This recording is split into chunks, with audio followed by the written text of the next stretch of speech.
America ಅಧ್ಯಕ್ಷ Donald Trump ದೇಶವನ್ನು ಉದ್ದೇಶಿಸಿ ಮಾತನಾಡಿದ್ದಾರೆ. ಇರಾನ್ ವಿರುದ್ಧ ನಾವು ಗೆದ್ದಿದ್ದೀವಿ, ಅವರ ಸೇನಾ ನೆಲೆಗಳನ್ನ ನಾಶ ಮಾಡಿದ್ದೀವಿ, ಪ್ರಮುಖ ನಾಯಕರನ್ನ ಕೊಂದುಹಾಕಿದ್ದೀವಿ.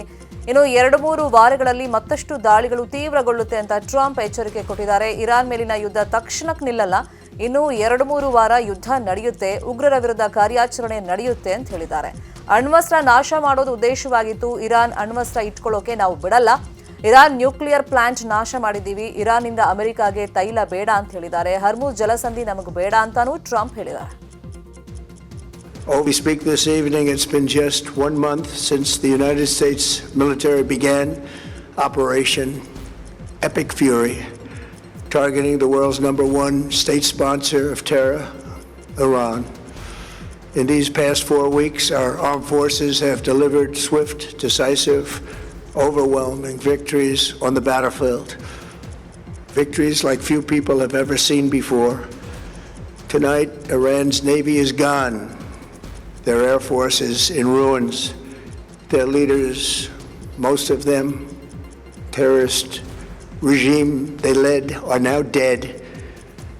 Their command and control of the Islamic Revolutionary Guard Corps is being decimated as we speak. Their ability to launch missiles and drones is dramatically curtailed, and their weapons, factories, and rocket launchers are being blown to pieces. Very few of them left. Never in the history of warfare has an enemy suffered such clear and devastating large-scale losses in a matter of weeks. Our enemies are losing in America, as it has been for 5 years under my presidency, is winning, and now winning bigger. ಐತಿಹಾಸಿಕ ಬೆಂಗಳೂರಿನ ಕರಗೋತ್ಸವ ಅದ್ದೂರಿಯಾಗಿ ನಡೀತಾ ಇದೆ. ನವ ವಧುವಿನಂತೆ ಸಿಂಗಾರಗೊಂಡಿರುವ ಧರ್ಮರಾಯಸ್ವಾಮಿ ದೇಗುಲದ ಸುತ್ತಮುತ್ತ ಸಾವಿರಾರು ಭಕ್ತರು ನೆರೆದಿದ್ದಾರೆ. 16ನೇ ಬಾರಿ ಕರಗ ಹೊತ್ತಂತಹ ಅರ್ಚಕ ಜ್ಞಾನೇಂದ್ರ ಮಧ್ಯರಾತ್ರಿಯಿಂದ ಭಕ್ತರಿಗೆ ದರ್ಶನ ಕೊಡ್ತಿದ್ದಾರೆ. ಮೊದಲು ಧರ್ಮರಾಯ ದೇವಸ್ಥಾನ ಪ್ರದಕ್ಷಿಣೆ ಮಾಡಿ ಕುಂಬಾರಪೇಟೆ ರಸ್ತೆ, Raja market circle, city market circle, Kote Anjaneya ಸ್ವಾಮಿ, ಮಸ್ತಾನ್ ಸಾಬ್ ದರ್ಗಾಗೆ ತೆರಳಿ ದರ್ಗಾದ ಒಳಗಡೆ 3 ಬಾರಿ ಪ್ರದಕ್ಷಿಣೆ ಹಾಕಿದ್ರು. ಮಸ್ತಾನ್ ಸಾಬ್ ದರ್ಗಾದಿಂದ ಅಣ್ಣಮ್ಮ ದೇವಸ್ಥಾನಕ್ಕೆ ತೆರಳಿದ ಕರಗ ಭಕ್ತರಿಗೆ ದರ್ಶನ ಕೊಟ್ಟು ನಂತರ ಧರ್ಮರಾಯಸ್ವಾಮಿ ದೇವಸ್ಥಾನಕ್ಕೆ ವಾಪಸ್ ಬರಲಿದ್ದಾರೆ.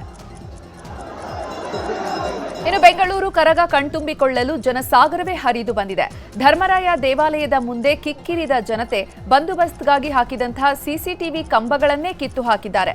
ಈ ವೇಳೆ ಪೊಲೀಸರು ಸಿಸಿಟಿವಿ ಕಂಬವನ್ನ ಅಲ್ಲೇ ಸೈಡ್ಗೆ ಇರಿಸಿದ್ದಾರೆ.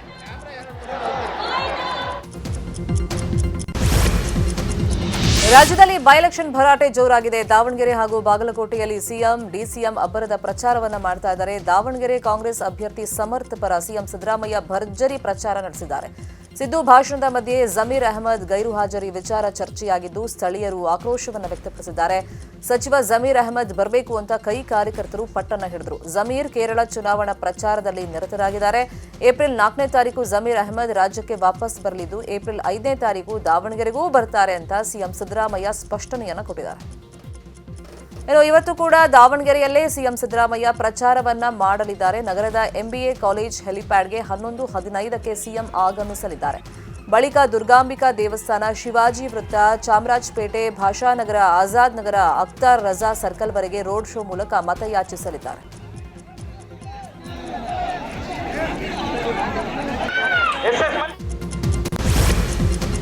ದಾವಣಗೆರೆ ದಕ್ಷಿಣ ಚುನಾವಣಾ ರಣಕಣ ರಂಗೇರಿದೆ. ದಾವಣಗೆರೆ ದಕ್ಷಿಣದಲ್ಲಿ ಕಾಂಗ್ರೆಸ್ ಅಭ್ಯರ್ಥಿಗೆ ಮುಸ್ಲಿಂ ಮತಬೇಟೆ ಸವಾಲಾಗಿದೆ. ಸಚಿವ ಜಮೀರ್ ಅಹಮದ್ ಏಪ್ರಿಲ್ 5ರಂದು ದಾವಣಗೆರೆ ದಕ್ಷಿಣ ಕ್ಷೇತ್ರಕ್ಕೆ ಪ್ರಚಾರಕ್ಕೆ ಹೋಗುವುದು ಅನುಮಾನ ಆಗಿದೆ. ಕಾದು ನೋಡುವ ತಂತ್ರಕ್ಕೆ ಸಚಿವ ಜಮೀರ್ ಅಹಮದ್ ಮುಂದಾಗಿದ್ದಾರೆ. ಜನರ ನಾಡಿ ಮಿಡಿತವನ್ನ ಅರಿತು ಪ್ರಚಾರಕ್ಕೆ ಧುಮುಕಲು ಚಿಂತನೆ ನಡೆಸಿದ್ದಾರೆ. ಸಮರ್ಥ್ ಗೆಲ್ಲುವ ವಾತಾವರಣ ಕಂಡರೆ ಪ್ರಚಾರಕ್ಕೆ ಬರಬಹುದಾದಂತಹ ಸ್ಥಿತಿ ಇದೆ. ನಾನು ಕೊನೆ ಗಳಿಗೆಯಲ್ಲಿ ಬಂದು ಗೆಲ್ಲಿಸ್ತೆ ಅಂತ ಕ್ರೆಡಿಟ್ ಪಡೆಯುವುದು, ಒಂದು ವೇಳೆ ಹಿನ್ನಡೆಯಾದ್ರೆ ನಾನು ಗೈರಾದ ಕಾರಣ ಮುಸ್ಲಿಂ ಮತಗಳು ಕೈತಪ್ಪಿದ್ವು ಅಂತ ಬಿಂಬಿಸುವ ಸಾಧ್ಯತೆ ಇದೆ.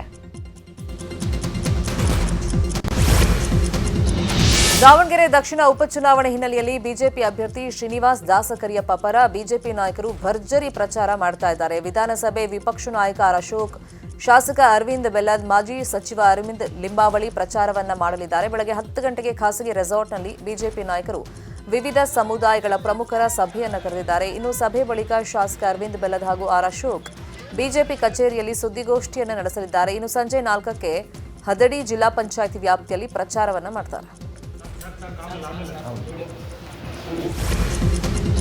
ದಾವಣಗೆರೆ ದಕ್ಷಿಣದಲ್ಲಿ ಉಪಚುನಾವಣೆ ಕಾವು ರಂಗೇರಿದೆ. ಮಾಜಿ ಸಿಎಂ ಬಿಎಸ್ ಯಡಿಯೂರಪ್ಪ ಬಿರುಸಿನ ಪ್ರಚಾರ ನಡೆಸುತ್ತಿದ್ದು, ಕಾಯಿಪೇಟೆ ಬಸವೇಶ್ವರ ದೇವಸ್ಥಾನದಿಂದ ಬೃಹತ್ ರೋಡ್ ಶೋ ನಡೆಸಿದ್ರು. ಈ ವೇಳೆ ಬಿಜೆಪಿ ಅಭ್ಯರ್ಥಿ ಶ್ರೀನಿವಾಸ್ ದಾಸಕರಿಯಪ್ಪ ಪರ ಮತಯಾಚನೆ ಮಾಡಿದ್ದಾರೆ. ರೋಡ್ ಶೋನಲ್ಲಿ ಕೇಂದ್ರದ ಮಾಜಿ ಸಚಿವ ಜಿಎಂ ಸಿದ್ದೇಶ್ವರ್, ನಳಿನ್ ಕುಮಾರ್ ಕಟೀಲ್, ಸಿಸಿ ಪಾಟೀಲ್, ಮಾಜಿ ಸಚಿವ ಎಂಪಿ ರೇಣುಕಾಚಾರ್ಯ ಸೇರಿದಂತೆ ಹಲವರು ಭಾಗಿಯಾಗಿದ್ರು. ರೋಡ್ ಶೋನಲ್ಲಿ ಸಾವಿರಾರು ಕಾರ್ಯಕರ್ತರು ಭಾಗಿಯಾಗಿದ್ದು ಪಟಾಕಿ ಸಿಡಿಸಿ ಸಂಭ್ರಮಿಸಿದ್ದಾರೆ. ಇನ್ನು ಪ್ರಚಾರದ ವೇಳೆ ಬಿಜೆಪಿಗೆ ಮತ ಹಾಕಿದ್ರೆ ಗ್ಯಾರಂಟಿ ಕ್ಯಾನ್ಸಲ್ ಎಂಬ ಆಡಿಯೋ ವೈರಲ್ ವಿಚಾರಕ್ಕೆ ಮಾಜಿ ಸಿಎಂ ಯಡಿಯೂರಪ್ಪ ಪ್ರತಿಕ್ರಿಯೆ ನೀಡಿದ್ದಾರೆ. ಅವರು ಹುಚ್ಚುಚ್ಚಾಗಿ ಏನಾದರೂ ಮಾತನಾಡಲಿ, ಅದಕ್ಕೆ ಬೆಲೆ ಇಲ್ಲ. ಜನ ನಮ್ಮ ಅಭ್ಯರ್ಥಿಯನ್ನ ಗೆಲ್ಲಿಸಲು ನಿರ್ಧಾರ ಮಾಡಿದ್ದಾರೆ. ಅವರ ಮಾತಿಗೆ ಕವಡೆ ಕಾಸಿನ ಕಿಮ್ಮತ್ತಿಲ್ಲ ಅಂತ ಕಿಡಿಕಾರಿದ್ದಾರೆ. ವಾತಾವರಣ ತಮ್ಮ ನಿರೀಕ್ಷೆ ಮೀರಿ ಚೆನ್ನಾಗಿತ್ತು. ಇವತ್ತು ಇಲ್ಲಿದ್ದು ನಾಡಿದ್ದು ಬಾಗಲಕೋಟೆ ಕಡೆ ಹೋಗ್ತಾ ಇದ್ದೇನೆ.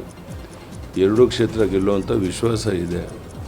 ಜನ ಈ ಭ್ರಷ್ಟಾಚಾರ ಸರ್ಕಾರದ ಬೇಸತ್ತಿದ್ದಾರೆ, ಬದಲಾವಣೆಗೆ ಹಾತೊರಿತಾ ಇದ್ದಾರೆ.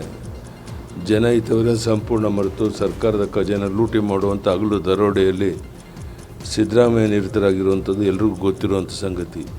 ಇಂಥ ಒಂದು ಸಂದರ್ಭದಲ್ಲಿ ಈ ಎರಡೂ ಕ್ಷೇತ್ರದ ಮತದಾರರು ಭಾರತೀಯ ಜನತಾ ಪಾರ್ಟಿ ಅಭ್ಯರ್ಥಿ ಕಮಲದ ಹೂವಿನ ಕುರಿತು ಓಟ್ ಕೊಟ್ಟು ಅವರನ್ನು ಗೆಲ್ಲಿಸ್ಕೊಡ್ಬೇಕು ಅಂತ ವಿನಂತಿ ಮಾಡ್ತೇನೆ. ಇನ್ನು ಪ್ರಚಾರದ ಬಳಿಕ ನಿಕಟಪೂರ್ವ ರಾಜ್ಯಾಧ್ಯಕ್ಷ ನಳಿನ್ ಕುಮಾರ್ ಕಟೀಲ್ ಪ್ರತಿಕ್ರಿಯೆ ನೀಡಿದ್ದಾರೆ. ದಾವಣಗೆರೆ ದಕ್ಷಿಣ, ಬಾಗಲಕೋಟೆ ಎರಡೂ ಉಪಚುನಾವಣೆಯಲ್ಲಿ ಬಿಜೆಪಿ ಗೆಲ್ಲುತ್ತದೆ ಎಂದಿದ್ದಾರೆ. ಎರಡೂ ಕ್ಷೇತ್ರದಲ್ಲಿ ಭಾರತೀಯ ಜನತಾ ಪಾರ್ಟಿ ಗೆಲುವಿನ ಹತ್ತಿರ ಹೋಗ್ತಾ ಇದೆ. ಈ ಬಾರಿಯ ಚುನಾವಣೆಯಲ್ಲಿ ಉಪಚುನಾವಣೆಯಲ್ಲಿ ಭಾರತೀಯ ಜನತಾ ಪಾರ್ಟಿಯ ಶ್ರೀನಿವಾಸ್ ದಾಸಕರಿಯಪ್ಪನವರು ಈ ಕ್ಷೇತ್ರದ ಅಭ್ಯರ್ಥಿಯಾಗಿ ಭಾರತೀಯ ಜನತಾ ಪಾರ್ಟಿ ಘೋಷಣೆ ಮಾಡಿದೆ. ನಮಗೆ ಇವತ್ತು 30 ವರ್ಷಗಳ ನಂತರ ಮೊದಲ ಬಾರಿಗೆ ಭಾರತೀಯ ಜನತಾ ಪಾರ್ಟಿ ಇಲ್ಲಿ ಗೆಲುವನ್ನು ಸಾಧಿಸ್ತದೆ.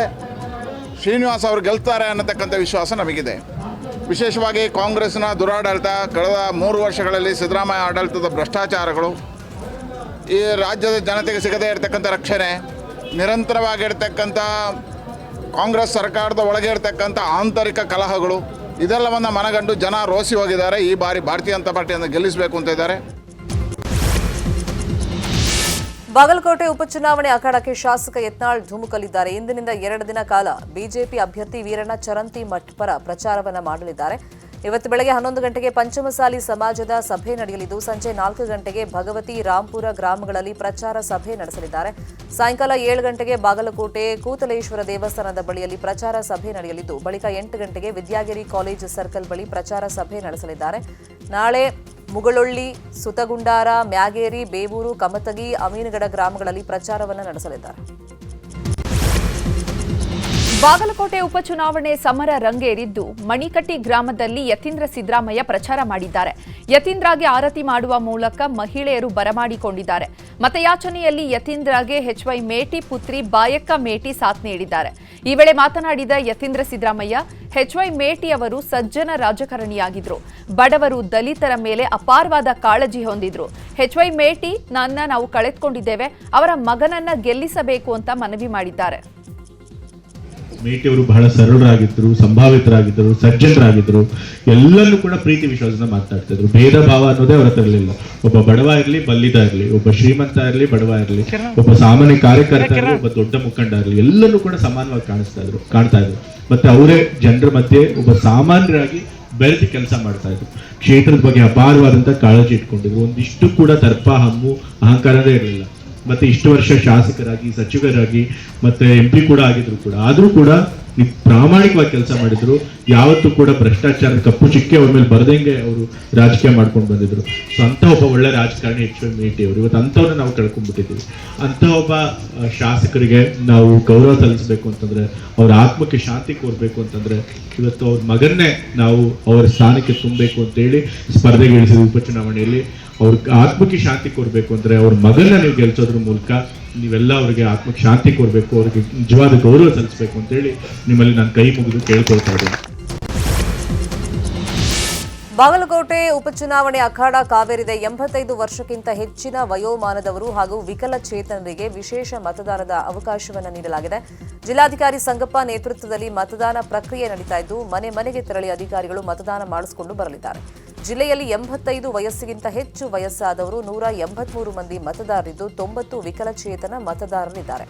ವಿದ್ಯಾಗಿರಿಯಲ್ಲಿ 86 ವರ್ಷದ ವೃದ್ಧ ಮುರುಗೇಪ ಚನ್ನಬಸಪ್ಪ ಜಿಗಜಿನ್ನಿ, ಡಾಕ್ಟರ್ ಹೊನ್ನಪ್ಪ ರಾಮರಾವ ಕೋರ ಮತದಾನವನ್ನ ಮಾಡಿದ್ದಾರೆ. ರಾಜ್ಯದಲ್ಲಿ ನಡೆಯುತ್ತಿರುವ ಬೈ ಎಲೆಕ್ಷನ್ ಬಗ್ಗೆ ಸಚಿವ ಎಂಬಿ ಪಾಟೀಲ್ ಪ್ರತಿಕ್ರಿಯೆ ನೀಡಿದ್ದಾರೆ. ನಮ್ಮ ಪಕ್ಷ ಸೇರಿ ಎಲ್ಲಾ ಪಕ್ಷಗಳಲ್ಲೂ ಕುಟುಂಬ ಪದ್ಧತಿ ಅಂತ ಸಚಿವ ಎಂಬಿ ಪಾಟೀಲ್ ಹೇಳಿದ್ದಾರೆ. ಡಾಕ್ಟರ್ ಮಗ ಡಾಕ್ಟರ್, ಎಂಜಿನಿಯರ್ ಮಗ ಎಂಜಿನಿಯರ್ ಆಗ್ತಾರೆ, ತಪ್ಪೇನಿದೆ ಅಂತ ಎಂಬಿಪಿ ಪ್ರಶ್ನೆಯನ್ನ ಮಾಡಿದ್ದಾರೆ. ಇನ್ನು 2 ಕ್ಷೇತ್ರದಲ್ಲಿ ಕಾಂಗ್ರೆಸ್ ಅಭ್ಯರ್ಥಿಗಳು ಗೆಲ್ತಾರೆ, 2 ಕ್ಷೇತ್ರದಲ್ಲಿ ಒಳ್ಳೆಯ ವಾತಾವರಣ ಇದೆ ಅಂತ ಎಂಬಿ ಪಾಟೀಲ್ ಹೇಳಿದ್ದಾರೆ. 2 ಚುನಾವಣೆನ ನಾವು ಗೆಲ್ತೀವಿ. ದಾವಣಗೆರೆನೂ ನಾವು ಗೆಲ್ತೀವಿ, ಬಾಗಲಕೋಟೆನೂ ನಾವು ಕೂಡ ಗೆಲ್ತೀವಿ. 2 ಕಡೆ ಒಳ್ಳೆಯ ವಾತಾವರಣ ಇದೆ. ಇವತ್ತು ಹಿಂದೆ ನಡೆದಂಥ ಎಲ್ಲ ಉಪಚುನಾವಣೆಯಲ್ಲೂ ಕೂಡ ನಾವು ಗೆದ್ದಿದ್ದೀವಿ. ಯಾವುದೂ ಇಲ್ಲ ಅದೆಲ್ಲ ಯಾವುದು ಅದರಲ್ಲಿ ಬಾಗಲಕೋಟಿನಲ್ಲಿ ಮೇಟಿಯವ್ರ ಕುಟುಂಬದಲ್ಲಿ ಯಾವುದೂ ಗೊಂದಲಗಳಿಲ್ಲ. ಅವರೆಲ್ಲರೂ ಕೂಡ ಒಕ್ಕಟ್ಟಿದೆ. ಅದು ನಿಮಗೆ ನಾನು ಹೇಳ್ತೇನೆ, ನಾನು ಇದ್ದಲ್ಲಿ ಯಾವುದೂ ಕೂಡ ಅವ್ರ ಮನದಲ್ಲಿ ಗೊಂದಲಗಳಿಲ್ಲ. ವಿಶೇಷವಾಗಿ ಹೆಣ್ಮಕ್ಳೆಲ್ಲ ಗಂಡು ಮಕ್ಕಳು ಇಬ್ಬರಲ್ಲಿ ಯಾರಿಗಾರು ಕೊಡಿ ಅಂತಿತ್ತು. ಅದರಲ್ಲಿ ಆಯ್ಕೆ ಮಾಡಿ ಯಾರಿಗೆ ಒಂದು ಅನುಕೂಲ ಇದೆ ಅಂತ ಮಾಡ್ಕೊಂಡಿದ್ವಿ. ದೊಡ್ಡವನು ಕೂಡ ಚಿಕ್ಕವ್ನು ಟಿಕೆಟ್ ಕೊಟ್ಟರು, ಉಮೇಶ್ ಟಿಕೆಟ್ ಕೊಟ್ಟರು ಕೂಡ ದೊಡ್ಡವನು ಕೂಡ ಅಷ್ಟೇ ಆಸಕ್ತಿಯಿಂದ ಪ್ರಚಾರ ಮಾಡ್ತೀವಿ. ಯಾವುದೇ ಗೊಂದಲಗಳೇ ಇಲ್ಲ. ಅಲ್ಲಿ ನಮ್ಮ ಸಾದಿಕ್ ಪೈಲ್ವಾನ್ ಅವರು ಇದು ನಾಮಪತ್ರ ಕೊಟ್ಟಿದ್ರು. ಅವ್ರು ನಾಮಪತ್ರ ವಾಪಸ್ ತಗೊಂಡ್ಬರಲೇ ಸಹಜವಾಗಿ ನೋಡಿ ಎಲ್ಲರಿಗೂ ಕೂಡ ಹಕ್ಕಿದೆ. ಟಿಕೆಟ್ ಕೇಳುವಂಥ ಹಕ್ಕು ಎಲ್ಲರಿಗೂ ಇದೆ. ಅದರಲ್ಲಿ ವಿಶೇಷವಾಗಿ ಅಲ್ಲಿ ಮುಸ್ಲಿಂ ಬಾಂಧವರು ಸುಮಾರು 60-70 ಸಾವಿರ ವೋಟರ್ಸ್ ಇದ್ದಾರೆ. ನಮಗೂ ಕೊಡಬೇಕು ಅಂತ ಹೇಳ್ತಂದ್ರೆ ಕೇಳೋದ್ರಲ್ಲಿ ತಪ್ಪಿಲ್ಲ. ಅವತ್ತೊಂದು ದಿವಸ ಬೈ ಎಲೆಕ್ಷನ್ದಲ್ಲಿ ಯಾರು ಅವತ್ತೊಂದು ದಿವಸ ನಿಧನ ಆಗಿರ್ತಾರ ಅವರ ಕುಟುಂಬಕ್ಕೆ ಕೊಡುವಂಥದ್ದು ಕಾಂಗ್ರೆಸ್ ಪಕ್ಷದಲ್ಲಿ ಒಂದು ಪದ್ಧತಿ. 2 ಚುನಾವಣೆನ ನಾವು ಶ್ವೇತಪತ್ರ ಹೊರಡಿಸಲು ಬಿಜೆಪಿ ನಾಯಕರ ಆಗ್ರಹ ಹಿನ್ನೆಲೆಯಲ್ಲಿ ಬಿಜೆಪಿ ನಾಯಕರ ವಿರುದ್ಧ ಸಿಎಂ ಸಿದ್ದರಾಮಯ್ಯ ಕನ್ನಡಿಗ ಅಸ್ತ್ರವನ್ನ ಪ್ರಯೋಗ ಮಾಡಿದ್ದಾರೆ. ಕನ್ನಡಿಗರು ತಮ್ಮ ಬೆವರ ಗಳಿಕೆಯಿಂದ ನೀಡುವ ₹1 ತೆರಿಗೆಗೆ ಪ್ರತಿಯಾಗಿ ಕೇಂದ್ರ ಸರ್ಕಾರ 15 ಪೈಸೆ ಮಾತ್ರ ವಾಪಸ್ ಕೊಡ್ತಾ ಇದೆ. ಇದನ್ನ ತೆರಿಗೆ ಭಯೋತ್ಪಾದನೆ ಎನ್ನಲೇ, ತೆರಿಗೆ ದರೋಡೆ ಎನ್ನಲೇ. ಇದಕ್ಕೆ ರಾಜ್ಯ ಬಿಜೆಪಿ ನಾಯಕರು ಉತ್ತರಿಸುವಂತ ಧೈರ್ಯ ಮಾಡುತ್ತಾರೆಯೇ ಅಂತ ಮಾಧ್ಯಮ ಪ್ರಕಟಣೆ ಮೂಲಕ ತಿರುಗೇಟನ್ನ ಕೊಟ್ಟಿದ್ದಾರೆ. ಪ್ರತಿಯೊಬ್ಬ ಭಾರತೀಯನ ತಲೆ ಮೇಲೆ 1.50 ಲಕ್ಷದಷ್ಟು ಸಾಲದ ಹೊರೆ ಇದೆ. ಮೋದಿಯವರ ಸಾಲದ ಹೊರೆ ರಾಜ್ಯದ 7 ಕೋಟಿ ಕನ್ನಡಿಗರ ತಲೆ ಮೇಲೆಯೂ ಇದೆ ಅನ್ನೋದನ್ನ ಬೊಮ್ಮಾಯಿ ಮತ್ತು ಅಶೋಕ್ ತಿಳ್ಕೊಂಡು ಮಾತನಾಡಲಿ ಅಂತ ವಾಗ್ದಾಳಿ ನಡೆಸಿದ್ದಾರೆ.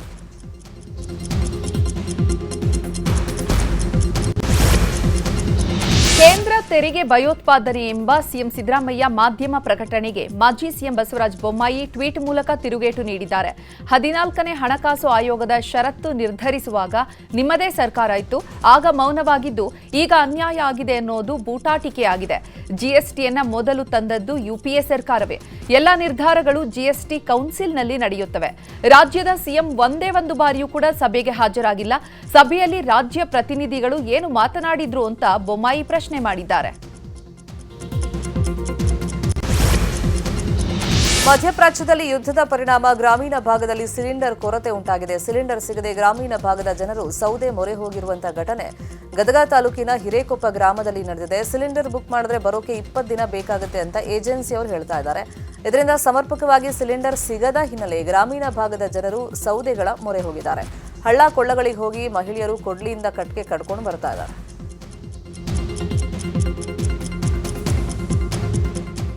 ಭಾಳ ಮಾಡ್ತಿದ್ದಿಲ್ರಿ, ಸ್ವಲ್ಪ ಬೇಕಾದಷ್ಟೇ ಇಟ್ಕೊತಿದ್ವಿ. ಈಗ ಗ್ಯಾಸ್ ಜಾಸ್ತಿ ಆದಂಗೆಲ್ಲ ಸ್ವಲ್ಪ ಜಾಸ್ತಿ ಎಲ್ಲರೂ ಈಗ ಅಲ್ಲಿ ಬಡ್ದಾಡಕತ್ತಾರಲ್ರಿ, ಸಿಗೋಲ್ರಿ. ಈಗ ಇಲ್ಲಿ ಊರ ಮ್ಯಾಗ 2 ಸಲ ಬರ್ತಿದ್ರಿ, ವಾರದಾಗ 2 ಸಲ ಗಾಡಿ ಬರ್ತಿತ್ತು. ಈಗ ಬರೋದಿಲ್ರಿ, 1 ಸಲ ಬರ್ತೈತಿ. ಅದು ಸಿಗಲಿಲ್ಲ ಇಲ್ಲ. ಕಟ್ಗೆನ ಚಾಲೂ ಮಾಡ್ಬೇಕಲ್ರಿ, ಕಟ್ಗೆನ ಉರಿ ಹಚ್ಬೇಕು. ಅದಕ್ಕೆ ಕಟ್ಗೆ ಹೋಯ್ತಾರೆ. ಹಗಲೆಲ್ಲ ಅಂದ್ರೆ ಒಂದು 4-5 ಹೊರಿ ಒಯ್ಬೋದು. ಆಟ ಮುಂಜಾನೆ ದೇಳಿ ಸಂಜೆ ಬಿಟ್ಟು 1 ವರ್ಷಕ್ಕಂದ್ರೆ ನಾವು ಹೆಣ್ಮಕ್ಳು ಓದಿದ್ದು ಅದಕ್ಕೆ ಆಗ್ತೈತೆ ರೀ. ಕಟ್ಟಿಗೆ ಗಂಡು ಮಕ್ಳಾದ್ರೆ ಸ್ವಲ್ಪ ದಪ್ಪ ಕಟ್ಟಿಗೆ ಇದ್ರೆ ಕಡ್ದು ಕೊಡ್ತಾರೆ. ನಮ್ಗೆ ಗ್ಯಾಸ್ ನಿಂತಾವ ಹಸು ಕಟ್ಟಿಗೆ ಮಾಡ್ಕೊಂಡು ಗ್ಯಾಸ್ ಸಿಗಾಕತ್ತಿಲ್ಲಲ್ರಿ. ಈಗ ನಿನ್ನೆ ನಮ್ದು ಖಾಲಿ ಆಗಿತ್ತು, ಹೋಗಿದ್ರಿ ಅವ್ರು. ಮತ್ತೆ ಇನ್ನೂ 1 ವಾರ ಬುಕ್ಕಿಂಗ್ ಮಾಡ್ಬೇಕಂದ್ರೆ ಹಂಗೆ ಬುಕ್ಕಿಂಗ್ ಮಾಡಿದ್ದಾರೆ, ಅದು ಇನ್ನೂ ಕೊಟ್ಟಿಲ್ಲ.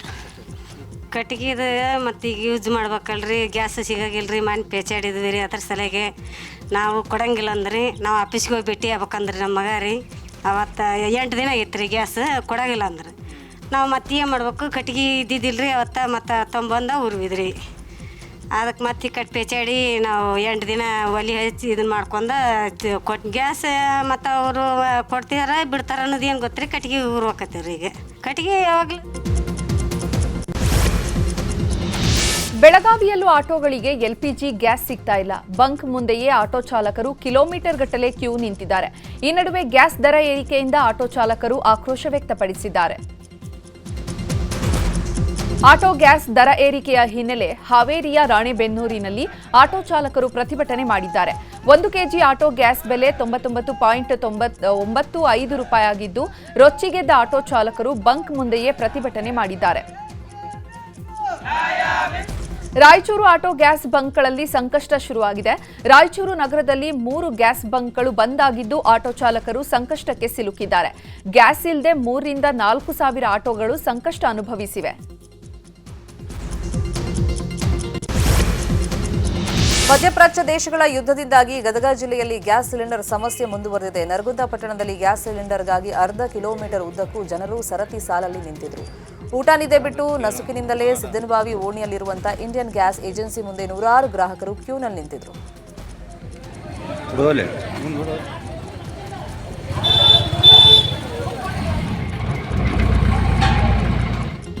ಇನ್ನು ಚಿಕ್ಕಮಗಳೂರಿನಲ್ಲೂ ಗ್ಯಾಸ್ ಸಿಲಿಂಡರ್ ಕೊರತೆ ಉಂಟಾಗಿದ್ದು, ಅಜ್ಜಂಪುರ ಪಟ್ಟಣದಲ್ಲಿ ಗ್ಯಾಸ್ ಏಜೆನ್ಸಿ ಮುಂದೆ ಜನ ಕ್ಯೂ ನಿಂತಿದ್ರು. ಖಾಲಿ ಸಿಲಿಂಡರ್ ಹಿಡಿದು ಸರತಿ ಸಾಲಲ್ಲಿ 500ಕ್ಕೂ ಹೆಚ್ಚು ಜನ ನಿಂತುಕೊಂಡಿದ್ರು.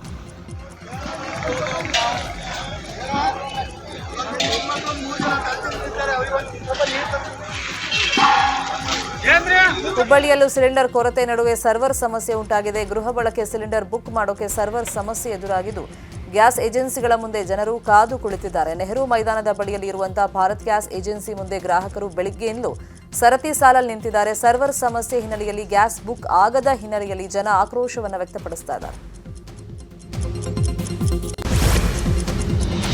ಚಾಮರಾಜನಗರದಲ್ಲಿ ಕೋಳಿ ಮೊಟ್ಟೆ ಉದ್ಯಮದ ಮೇಲೆ ಯುದ್ಧದ ಪರಿಣಾಮ ಬೀರಿದೆ. ಹೊರದೇಶಗಳಿಗೆ ರಫ್ತಾಗ್ತಾ ಇದ್ದ ಕೋಳಿ ಮೊಟ್ಟೆಗಳ ಮೇಲೂ ಯುದ್ಧದ ಎಫೆಕ್ಟ್ ಆಗಿದೆ. ತಮಿಳುನಾಡಿನ ನಾಮಕ್ಕಲ್ ಮೂಲಕ ಗಲ್ಫ್ ರಾಷ್ಟ್ರಗಳಿಗೆ ಮೊಟ್ಟೆ ರಫ್ತಾಗ್ತಾ ಇತ್ತು. ಆದರೆ ಯುದ್ಧದಿಂದ ಪೌಲ್ಟ್ರಿ ಉದ್ಯಮಕ್ಕೆ ಹೊಡೆತ ಬಿದ್ದಿದೆ. ಮೊಟ್ಟೆ ಉತ್ಪಾದನೆ ಹೆಚ್ಚಳದ ಪರಿಣಾಮ ದರ ಕುಸಿತವಾಗಿದ್ದು, 4.60 ರೂಪಾಯಿಗೆ ಮೊಟ್ಟೆ ದರ ಕುಸಿತ ಕಂಡಿದೆ. ಜೊತೆಗೆ ಶಾಲಾ ಮಕ್ಕಳಿಗೆ ಬೇಸಿಗೆ ರಜೆ ಹಿನ್ನೆಲೆಯಲ್ಲಿ ಮೊಟ್ಟೆ ಬೇಡಿಕೆಯೂ ಕುಸಿದಿದೆ.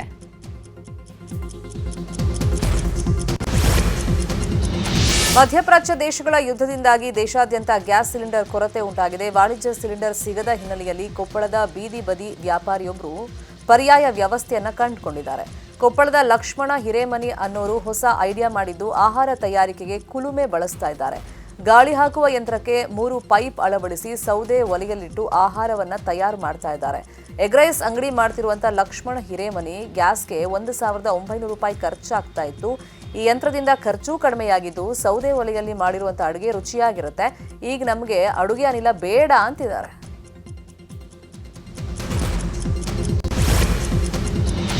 ಮೈಸೂರು ಡಿಸಿ ಆಗಿದ್ದಾಗ ಬಟ್ಟೆ ಬ್ಯಾಗ್ ಖರೀದಿಯಲ್ಲಿ ಅಕ್ರಮ ಆರೋಪಕ್ಕೆ ಸಂಬಂಧಪಟ್ಟಂತೆ ಐಎಎಸ್ ಅಧಿಕಾರಿ ರೋಹಿಣಿ ಸಿಂಧೂರಿಗೆ ಸಂಕಷ್ಟ ಎದುರಾಗಿದೆ. ಎಫ್ಐಆರ್ ದಾಖಲಿಸಿ ತನಿಖೆ ನಡೆಸುವಂತೆ ಹೈಕೋರ್ಟ್ ಆದೇಶ ನೀಡಿದೆ. 13 ರೂಪಾಯಿ ಬೆಲೆಯ ಒಂದು ಬಟ್ಟೆ ಬ್ಯಾಗ್ಗೆ 52 ರೂಪಾಯಿ ನೀಡಿ ಖರೀದಿಸಿದಂತಹ ಆರೋಪ ಇತ್ತು. ಇದರಿಂದ ಸರ್ಕಾರದ ಬೊಕ್ಕಸಕ್ಕೆ 7.55 ಕೋಟಿ ನಷ್ಟ ಉಂಟು ಮಾಡಿದ ಆರೋಪ ಇತ್ತು. ಈ ಬಗ್ಗೆ ಮೈಸೂರಿನ ವಕೀಲ ಎನ್ಆರ್ ರವಿಚಂದ್ರೇಗೌಡ ದೂರು ಸಲ್ಲಿಸಿದರು. ಐಪಿಎಲ್ ನಕಲಿ ಟಿಕೆಟ್ ತಡೆಗೆ ಬೆಂಗಳೂರು ಪೊಲೀಸರು ಮುಂದಾಗಿದ್ದಾರೆ. ಏಪ್ರಿಲ್ 5ನೇ ತಾರೀಕು ನಡೆಯಲಿರುವಂತಹ ಆರ್ಸಿಬಿ ಚೆನ್ನೈ ಪಂದ್ಯದ 1500 ಟಿಕೆಟ್ ಕೂಡ ಆನ್ಲೈನ್ನಲ್ಲಿ ಸಿಗ್ತಾ ಇದೆ. ಕಳೆದ ಪಂದ್ಯದಲ್ಲಿ ನಕಲಿ ಟಿಕೆಟ್ ಮಾಡಿರುವಂತಹ ಬಗ್ಗೆ ನಗರದ 2 ಪೊಲೀಸ್ ಕೇಸ್ ದಾಖಲಾದ ಹಿನ್ನೆಲೆಯಲ್ಲಿ ಆನ್ಲೈನ್ ಟಿಕೆಟ್ ನೀಡಲು ಮುಂದಾಗಿದ್ದು, ಕೆಎಸ್ಸಿಎ ಜೊತೆ ಪೊಲೀಸರು ಚರ್ಚೆ ಮಾಡಿದ್ದಾರೆ. ಇನ್ನೊಂದು ಕಡೆ ಟಿಕೆಟ್ ವ್ಯವಸ್ಥೆ ಭದ್ರತೆ ಬಗ್ಗೆ ರಾಜ್ಯ ಕ್ರಿಕೆಟ್ ಮಂಡಳಿ ಮಾಹಿತಿಯನ್ನು ಪಡ್ಕೊಂಡಿದೆ. ಪಂದ್ಯದ ಟಿಕೆಟ್ ಜೊತೆಗೆ ಮೆಟ್ರೋ ಟಿಕೆಟ್ ಫ್ರೀ ಮಾಡಿ ಸಿಟಿ ಪೊಲೀಸರು ಯಶಸ್ವಿಯಾಗಿದ್ದಾರೆ. ಅತ್ಯಾಚಾರ ಕೇಸ್ನ ಪ್ರಕರಣ ರದ್ದು ಕೋರಿ ಮೂಡಬಿದ್ರಿ ಸರ್ಕಲ್ ಇನ್ಸ್ಪೆಕ್ಟರ್ ಸಂದೇಶ್ ಸಲ್ಲಿಸಿರುವಂತಹ ಅರ್ಜಿ ವಿಚಾರಣೆ ಹೈಕೋರ್ಟ್ನಲ್ಲಿ ನಡೆಯಿತು. ನಿರೀಕ್ಷಣಾ ಮಧ್ಯಂತರ ಜಾಮೀನು ನೀಡಲು ಕೋರ್ಟ್ ನಿರಾಕರಿಸಿದೆ. ಇನ್ಸ್ಪೆಕ್ಟರ್ ವಿರುದ್ಧದ ಅತ್ಯಾಚಾರ ಆರೋಪಕ್ಕೆ ಆಧಾರಗಳಿಲ್ಲ ಅಂತ ಇನ್ಸ್ಪೆಕ್ಟರ್ ಸಂದೇಶ್ ಪರ ವಕೀಲರು ವಾದ ಮಾಡಿದ್ರು. ಈ ವೇಳೆ ಜಡ್ಜ್ ಇನ್ಸ್ಪೆಕ್ಟರ್ ಮಾಡಿರೋದು ಅಧಿಕಾರದ ದುರುಪಯೋಗ ಅಲ್ವೇ? ದೂರು ಕೊಡೋಕೆ ಬಂದ ಮಹಿಳೆಯೊಂದಿಗೆ ಸಂಬಂಧ ಬೆಳೆಸಿದ್ರೆ ಇನ್ನೇನಾಗುತ್ತೆ ಅಂತ ಪ್ರಶ್ನಿಸಿ ಗರಂ ಆದರು. ವಿಚಾರಣೆಯನ್ನ ಏಪ್ರಿಲ್ 6ಕ್ಕೆ ಮುಂದೂಡಲಾಗಿದ್ದು ಅಲ್ಲಿವರೆಗೆ ಬಂಧಿಸದಂತೆ ಮಧ್ಯಂತರ ತಡೆ ನೀಡಲು ಹೈಕೋರ್ಟ್ ನಿರಾಕರಿಸಿದೆ. ಚಾಕು ಹಿಡಿದು ಮುಸ್ಲಿಂ ಬಾಲಕನೋರ್ವ ಆರ್ಎಸ್ಎಸ್ ಶಾಖೆಗೆ ನುಗ್ಗಿ ಕಾರ್ಯಕರ್ತರಿಗೆ ಧಮಕಿ ಹಾಕಿರುವಂತಹ ಘಟನೆ ಹಾವೇರಿ ನಗರದ 2ನೇ ನಂಬರ್ ಶಾಲೆ ಆವರಣದಲ್ಲಿ ನಡೆದಿದೆ. ಯೋಗ ಪ್ರಾಣಾಯಾಮ ನಡೀತಾ ಇದ್ದ ವೇಳೆ ಏಕಾಏಕಿ ಆಗಮಿಸಿದ ಮುಸ್ಲಿಂ ಬಾಲಕ ಚಾಕು ಹಿಡಿದು ಕಾರ್ಯಕರ್ತರಿಗೆ ಧಮಕಿ ಹಾಕಿದ್ದಾನೆ. ಹಾವೇರಿ ಟೌನ್ ಠಾಣೆ ಮುಂಭಾಗ ಆರ್ಎಸ್ಎಸ್ ಕಾರ್ಯಕರ್ತರು ಆಗಮಿಸಿದ್ದು ಬಾಲಕನನ್ನ ವಶಕ್ಕೆ ಪಡೆಯುವಂತೆ ಕಾರ್ಯಕರ್ತರು ಆಗ್ರಹಿಸಿದ್ದಾರೆ. ಇಬ್ಬರು ಯುವಕರು ಬಂದು ಧಮಕಿ ಹಾಕಿದಾಗ ಹುಡುಗ ಎಸ್ಕೇಪ್ ಆಗಿದ್ದಾನೆ.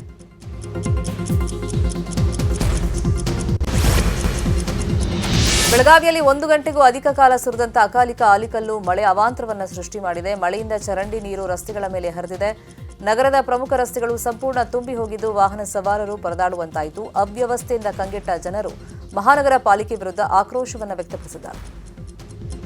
ಭಾರೀ ಗಾಳಿ ಮಳೆಗೆ ಮನೆ ಮೇಲೆ ಮರ ಬಿದ್ದು ತಾಯಿ ಮಗು ಗಾಯಗೊಂಡಿರುವಂತಹ ಘಟನೆ ಬೆಳಗಾವಿ ಜಿಲ್ಲೆ ಬೈಲಹೊಂಗಲ ತಾಲೂಕಿನ ಅನಿಗೋಳ ಗ್ರಾಮದಲ್ಲಿ ನಡೆದಿದೆ.